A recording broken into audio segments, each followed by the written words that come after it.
Welcome to second part of urine analysis. आज हम लोग यूरिन एनालिसिस का सेकंड पार्ट देखेंगे। इसके पहले हम लोगों ने फर्स्ट पार्ट देख लिया था, उसमें इंट्रोडक्शन देख लिया था, यूरिन एनालिसिस क्या होता है, क्यों करते हैं ये देख लिया था, उसका पर्पस क्या होता है ये सब हमने देख लिया था। तो आज हम लोग सेकेंड पार्ट स्टार्ट करते हैं। इसमें हम यूरिन एनालिसिस में कितने पैरामीटर, कितने एग्जामिनेशन करते हैं उसके बारे में देखेंगे। तो इसमें सबसे पहले हम फिजिकल एग्जामिनेशन करते हैं।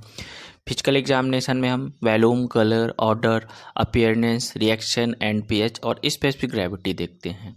ओके। और दूसरा इसमें होता है केमिकल एग्जामिनेशन। केमिकल एग्जामिनेशन में हम glucose test, protein test, ketone body, occult blood, वाइल्ड साल्ट, यूरोबिलिनोजन और पोर्फोबिलिनोजन टेस्ट करते हैं। ठीक है। फिर इसके बाद थर्ड नंबर पे आता है माइक्रोस्कोपिक एग्जामिनेशन। माइक्रोस्कोपिक एग्जामिनेशन में हम क्या करते हैं, इसमें हम cell, RBC, WBC, epithelial cell, cast, pus, bacteria, parasite, एल्सेक्टर, इन सबको माइक्रोस्कोप में देखते हैं। ओके। तो वन बाय वन हम देख लेते हैं कि फिजिकल एग्जामिनेशन में क्या करते हैं हम लोग। फिजिकल एग्जामिनेशन मतलब क्या होता है? फिजिकल एग्जामिनेशन मीन्स होता है कि ऊपर से देख के, कलर देख के, वॉल्यूम देख के, है ना, मात्रा देख के एग्जामिनेशन करना। सबसे पहले वॉल्यूम देख लेते हैं कि एक नॉर्मल एडल्ट डेली कितना यूरिन एक्सक्रीट करता है। तो एक नॉर्मल एडल्ट डेली यानी 12 घंटे में लगभग 1200 से 1500 ml यूरिन का एक्सक्रीशन करता है। इसके बाद यदि हम 24 घंटे की बात करें तो नॉर्मल एडल्ट इंसान 600 से 2000 ml यूरिन का एक्सक्रीशन करता है। ये हमारी क्या होगी, नॉर्मल वैल्यू हो गई। अब यदि इस वैल्यू में ऊपर या नीचे आता है तो उस कंडीशन को हम लोग बोलते हैं एबनॉर्मल कंडीशन। तो अब एबनॉर्मल कंडीशन देख लेते हैं। यदि यूरिन का एक्सक्रीशन 2500 ml से अधिक हो जाता है तो इस कंडीशन को हम बोलते हैं पॉलीयूरिया। और पॉलीयूरिया होने का मुख्य कारण होता है डायबिटीज़ मेलाइटस और डायबिटीज़ इंसिपिडस। आप लोगों ने देखा होगा या नोटिस किया होगा, सुना होगा, जिनको भी डायबिटीज़ होता है उनको बार बार यूरिन आती है। ठीक है।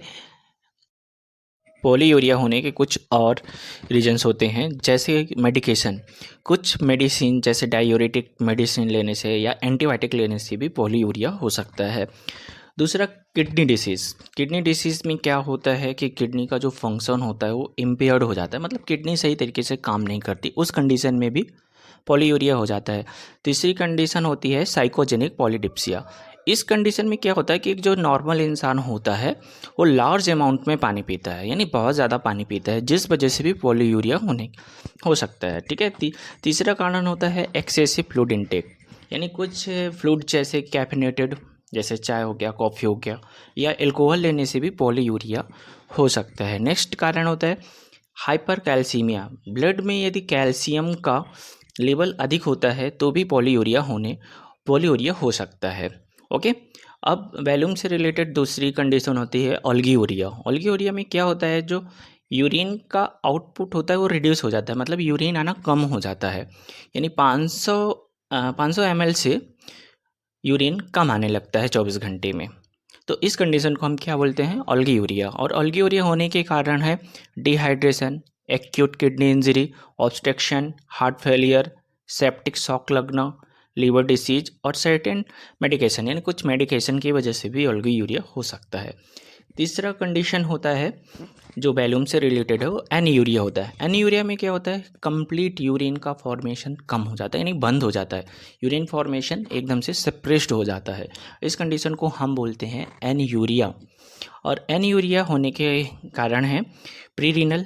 प्रीरीनल में क्या होता है कि एक ऐसी कंडीशन जिसमें ब्लड फ्लो क्या हो जाता है, रिड्यूस हो जाता है, जिससे कि किडनी सही तरीके से फिल्टर नहीं कर पाती है वाटर को। ठीक, इस कंडीशन में भी एनीयूरिया हो सकता है। और प्री रीनल कंडीशन के कारण क्या होते हैं, hypovolaemia, heart failure, septic shock लगना, लीवर फेलियर।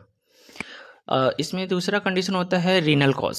रीनल कॉज में क्या होता है कि किडनी ही डैमेज हो जाती है डायरेक्ट, और इसके कारण क्या होते हैं, acute tubular necrosis, acute glomerulonephritis, acute intestinal nephritis, और चौथा होता है वैस्कुलर इशूज। और तीसरा कारण होता है पोस्ट रीनल कॉजेस, जो एनीयूरिया का कारण बनता है। इसमें क्या होता है कि ऑब्स्ट्रक्शन, यूरिनरी ट्रैक्ट में क्या हो जाता है, ऑब्स्ट्रक्शन यानी रुकावट आ जाता है यूरिनरी ट्रैक्ट में, जिस वजह से यूरिन आना बंद हो जाता है। तो इसमें आता है, पहला होता है यूरेट्रल ऑब्स्ट्रक्शन। यूरेटल जो होता है हमारा, उसमें ऑब्स्ट्रक्शन आ जाना, कोई रुकावट हो जाना, स्टोन हो जाना, इस वजह से भी एनीयूरिया हो सकता है। ब्लैडर ऑब्स्ट्रक्शन, ब्लैडर में कोई रुकावट आ जाए, ऑब्स्ट्रक्शन आ जाए, ठीक है। तीसरा कारण यूरेथ्रल ऑब्स्ट्रक्शन, इस कंडीशन में भी एनीयूरिया हो सकता है, क्योंकि यूरिन फॉर्मेशन होगा और यूरिन जब ऑब्स्ट्रक्शन आ जाएगा, यूरिन बाहर एक्सक्रीट नहीं होगा, जिस वजह से यूरिन के एकदम से आना बंद हो जाएगा। Okay, thank you for watching. आज के लिए इतना ही। नेक्स्ट वीडियो में हम देखेंगे और भी फिजिकल एग्जामिनेशन।